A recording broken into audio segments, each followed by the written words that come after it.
I love you.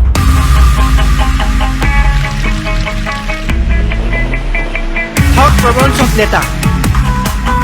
মোৰ কাৰণে কি কৰিব পাৰিব তাৰ কথাত উঠা বহা কৰে এচাম মানুহে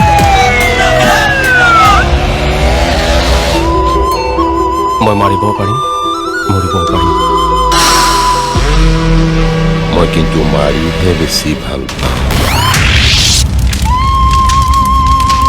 মোৰ দাদাক কোনোবাই হত্যা কৰিছে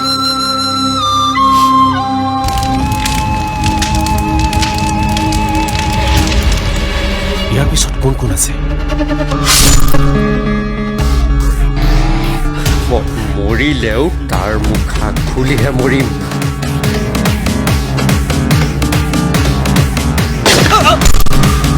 এনেকুৱা নেতাই কেনেদৰে কৰিব পাৰে ৰাইজৰ বিকাশ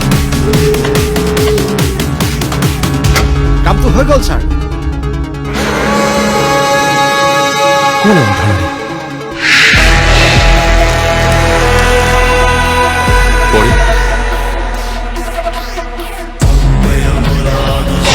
আপোনালোকৰ লগত মই সদায় আছো কওক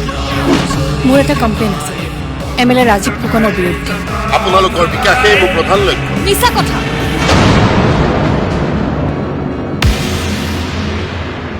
তেওঁ এজন মানুহ হত্যা কৰিছে তাৰ প্ৰমাণ মোৰ হাতত আছে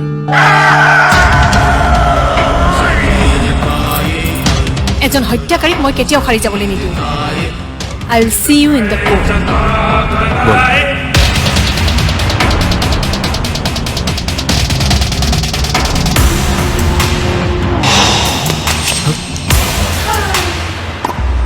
চেষ্টা কৰি আছো কোনো দুখীয়ে হাৰি যাব MLA ৰাজীৱ ফুকনৰ ওপৰত আৰোপ কৰা হৈছে সাংবাদিকক হত্যা কৰাৰ দৰে গুৰুতৰ অভিযোগ সেকশ্যন 30 নিৰ্দোষী ছাৰক ফচুৱা হৈছে